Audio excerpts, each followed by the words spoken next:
అంటే పరమేశ్వరుడు యొక్క జన్మ నక్షత్రం ఆరుద్ర నక్షత్రం అంటే అతి పవిత్రమైన రోజు 150 సంవత్సరాలకి ఒకసారి మాత్రమే వస్తుంది ఇలాగా. అది మనం జీవించున్న సమయంలో రావటం మన అదృష్టం. అందులో ఇంకో విషయం ఏంటంటే గుళ్ళల్లో అందరూ అభిషేకాలు అవి చేసుకున్నారు పొద్దున్న. అదంతా ఇది ఎప్పుడు చేసుకోవాలి అంటే ఇలాంటి మాస శివరాత్రి చతుర్దశి ఆ సమయంలో ఏ సమయంలో చేయాలి అంటే ప్రదోష కాలంలో చేయాలన్నమాట. ప్రదోషకాలం అంటే మనకి సాయంత్రం సూర్యాస్తమయం దాటి అప్పటి నుంచి మొదలు అనమాట అండి. అందులో ఆవిడ అభిషేకం ఒకటే కాదు ఇవాళ చేసింది. స్వామివారికి 365 లింగాలు పెట్టుకుని అన్నిటికీ కలిపి అభిషేకము అర్చన చేసుకున్నాం. 365 ఏంటండి, ఇవేంటండి ఒక లింగం పెడితే సరిపోతుంది కదా అంటారు. మనం ప్రతిరోజు స్వామివారికి ఏదో అంటే సోమవారాలు వచ్చినా దాదాపు మహాశివరాత్రి అలాంటి పర్వదినాల్లో మాత్రం స్వామివారికి అభిషేకం చేసుకుంటాం. ఈ 365 లింగాలు పెట్టి చేయటం వల్ల ఏంటి అంటే మనం సంవత్సరాంతం స్వామివారికి అర్చన అభిషేకం చేసుకున్నట్టు ఫలితం వస్తుందన్నమాట. ఏమండి అందులో ఇవాళ మహాపర్వదినం. ఆవిడ ఒక్కవిడే కాకుండా స్వార్థం చూసుకోకుండా ఆవిడ మీ అందరూ మమ్మల్ని కూడా మేము కూడా చేయించాలంటే మాకు ఆ స్వామి అనుగ్రహం ఉంటేనే కదండి. అందువల్ల మేము కూడా చాలా అదృష్టవంతులు. ఏమంటే ఆవిడ వల్ల ఇదంతా జరిగింది. అంతా ఈశ్వరుడు. ఈశ్వరుడు ఆయన చేయించుకోవాలనుకుంటేనే ఇదంతా జరుగుతుంది. అంతే తప్ప మనం ఏదో చేసేస్తున్నాం మన డప్పు దర్పం ఉంది కదంటే కుదరదు. ఆయన చేయించుకోవాలంటేనే వచ్చి కూర్చుంటాడు స్వామి. ఏమంటే మహానుభావుడు చూసారా శుభ్రంగా పంచి కట్టుకుని శుభ్రంగా అరుణాచలేశ్వరంలో ఉన్నాడు. కింద అమ్మవారి చీర, ఇక్కడ మనకి చీర ఏంటంటే ఎలా వేశారు అంటారు. స్వామివారు అంటే మనకి ఈశ్వరుడు లెక్క ఏంటంటే ఈ కింద పానుమట్టం అంటారు. ఆ పానుమట్టం ఏంటంటే మహాకాళి, మహాలక్ష్మి, మహాసరస్వతి సహితంగా త్రిపుర సుందరి అమ్మవారు. అంటే ఆవిడ పార్వతీదేవి, 3 రూపాల్లో ఉన్న పార్వతీదేవి ఆవిడ. ఈ పైన ఉన్న ఇక్కడ మనం లింగాల్లో పెట్టుకున్నాం ఈ 25 లింగాలు మాత్రమే ఈశ్వరుడు. అందుకని నేను అవి పంచే రాశాను. కానీ ఆవిడ చీర కూడా తెచ్చారు మరి అమ్మవారికి వద్దా అని చెప్పి. స్వామివారు శుభ్రంగా అమ్మవారు ఇక్కడ ఉన్నారు, స్వామివారు పైన ఉన్నారు. కాబట్టి శుభ్రంగా స్వామివారు పరమేశ్వరుడు ఇక్కడ కూర్చున్నాడు అనే భావంతో మనం ఏదైనా చెయ్యాలి.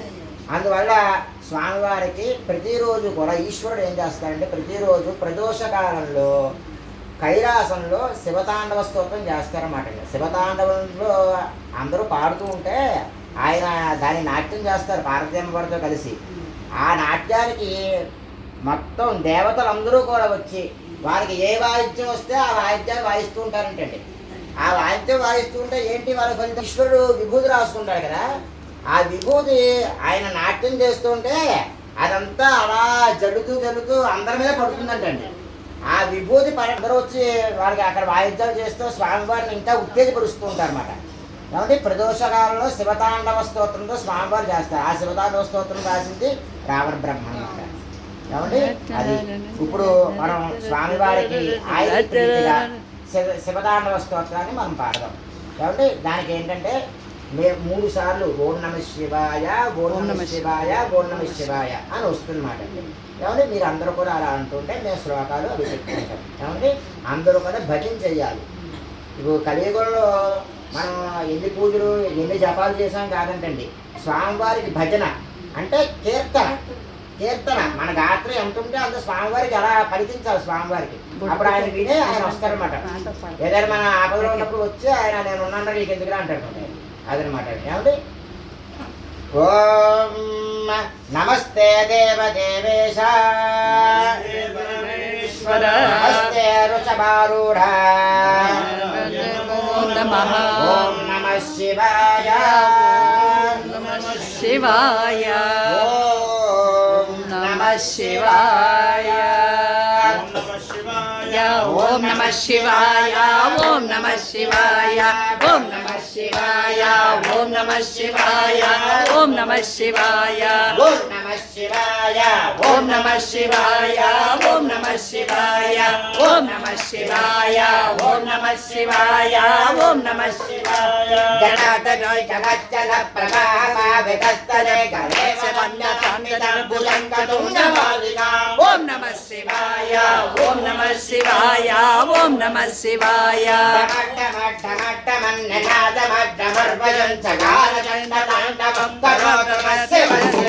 ఓం ఓం నమః శివాయ.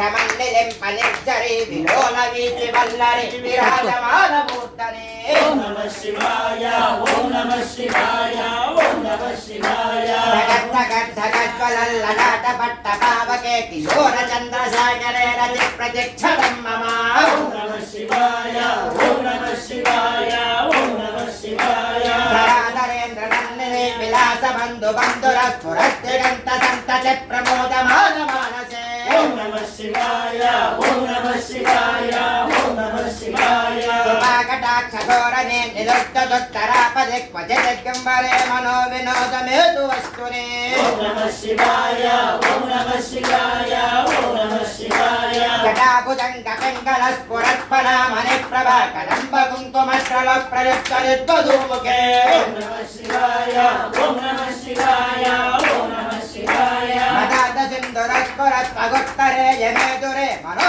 వినోదమద్భుతం విభక్త భూత భక్తరే ఓం నమః శివాయ ఓం నమః శివాయ ఓం నమః శివాయ సహస్రలోచన ప్రబుద్ధ శేషలేఖ శేఖర ప్రసూరి ధూళి ధూళి విధూతరాంగ విటభూ ఓం నమః శివాయ ఓం నమః శివాయ ఓం నమః శివాయ భుజంగరాజమాలయ విభక్తదాటదూటక శ్రీ శ్రీరాజనాయకాం త్రిపుర బంధు శంకర ఓం నమః శివాయ ఓం నమః శివాయ ఓం నమః శివాయ లలాటజత్వరత్వరద్ధరంజయ స్ఫులింగవాది విహిత పంచసాయ కన్నమనిలింపనాయకం ఓం నమః శివాయ ఓం నమః శివాయ యూఖలేఖయ విరాజమాన శేఖరం మహాకపాలి సంపదే శిరోజకారవస్తునః ఓం నమః శివాయ ఓం నమః శివాయ ఓం నమః శివాయ కరాలపాల పట్టిక ధగద్ధగ ధగద్వరద్ధరంజయ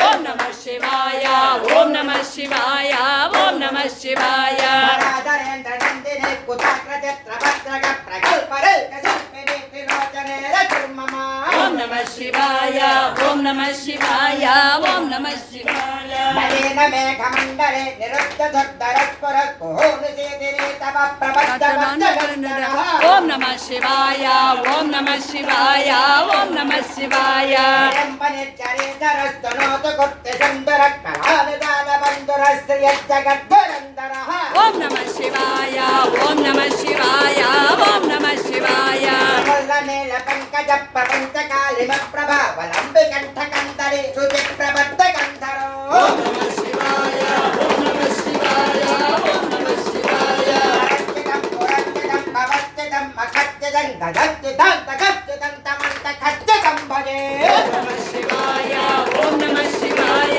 ఓం నమః శివాయ అకర్మ సర్వమంగళ కళాకదంబ మంజరి రస ప్రవాహ మాధురి విజంబరావధువ్రతో ఓం నమః శివాయ ఓం నమః శివాయ ఓం నమః శివాయ పురాంతకం పురాంతకం భవాంతకం పరాంతకం గజాంతకం పంతకం శివాయ ఓం నమః శివాయ ఓం నమః శివాయ జయత్పద ప్రగత్పమ ప్రభభుజంగమత్పసత్ ఓం నమః శివాయ ఓం నమః శివాయ ఓం నమః శివాయ మృదంగ తుంగమ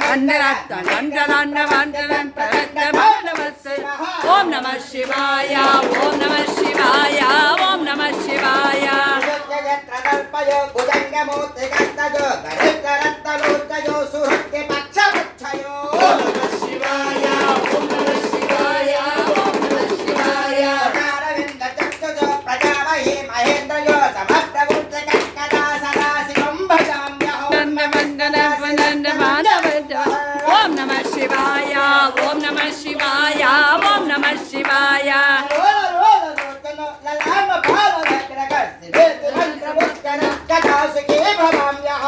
నమః శివాయ ఓం నమః శివాయ ఓం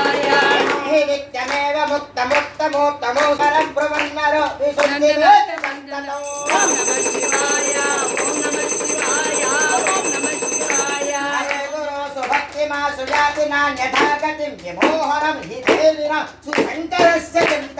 ఓం నమః శివాయ ఓం నమః శివాయ